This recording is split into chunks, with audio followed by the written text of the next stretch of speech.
So let's take a look at the Fm7 and the Gm7 chord. So both these chords are what we call bar chords, and with a bar chord, as the name implies, we're going to be barring with a finger, okay, across strings of the guitar. And in this case, we're going to take our first finger to play the Fm7 chord, and we're going to bar it, we're going to rest it and push down on the first fret of all 6 strings. Okay, so this will take some work. Okay, as we push down, that's what we want to hear. Okay, so it might take a little effort to push that finger down and to get all those strings to ring out clearly. Once we've done that, we're going to take our third finger and put it here on the 3rd fret of the 5th string.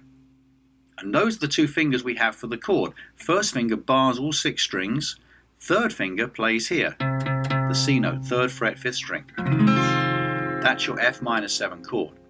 So it's only 2 fingers, but don't underestimate the work involved to get to this one, particularly with the bar. Okay, so let's look at the notes we have. The 1st fret on the 6th string gives us F as the root. 3rd fret here on the 5th string for the note of C, which gives us the 5th. We have a 1st fret on the 4th string of E flat, gives us the 7th.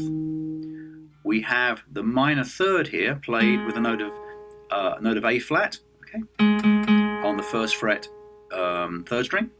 We have the C note here played on the 1st fret, 2nd string, with a note of F again played here on the 1st fret of the 1st string. That's your Fm7 chord. Okay. Now the important part here to remember is this note here, played with your 1st finger on the 1st fret. This is our root note. So now, as we have a closed chord shape, and what I mean by that is there are no open strings. Okay, everything is being played by a finger pushing down. That's a closed chord shape. It means that we can move this chord shape, and we just have to know which root note we're playing from. So what we know so far is our note of F is found here on the 1st fret of the 6th string. The note of G is found here on the 3rd fret of the 6th string.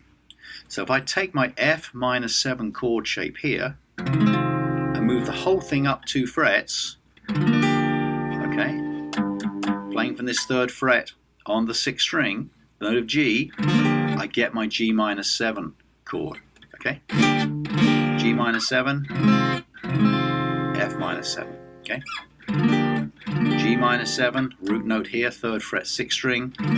Fm7, root note here, 1st fret on the 6th string. So let's take a look now at the arpeggios that go with these 2 chords.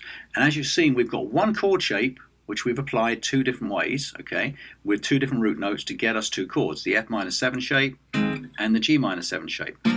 So in the same way, we're going to look at one arpeggio shape and move it to play the 2nd chord shape, the 2nd arpeggio, because we will know the root note and the shape of the arpeggio.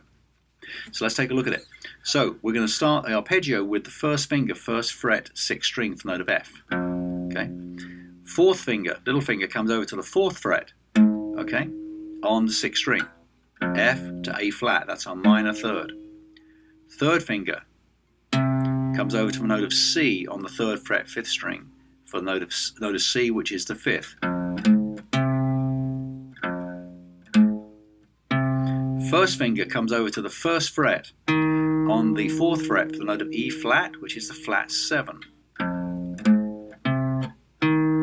Okay, our 3rd finger then plays on the 3rd fret of the 4th string, taking us back to F, which gets us to the end of the 1st octave. Okay. From there, okay, we're going to continue on. We're going to play the A flat note on the 1st fret of the 3rd string. Okay. Take that 1st finger over to the note of C on the 1st fret, 2nd string. Our little finger comes up here to the note of E flat, okay, up here on the 4th fret, 2nd string for the flat 7. So we have, leaving us one more note to go where we come over to our 1st finger here to the note of F. Okay, so let's review that again. 1st finger, 1st fret, 6th string. 4th finger, 4th fret, 6th string. 3rd finger, 3rd fret, 5th string. Okay, 1st finger, 1st fret, 4th string,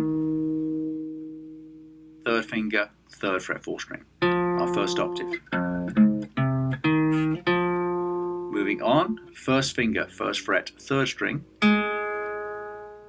1st finger, 1st fret, 2nd string, little finger, 4th fret, 2nd string, 1st finger, 1st fret, 1st string. That's our 2nd octave.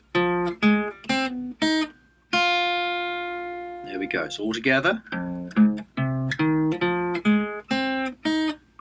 Fmin7 arpeggio.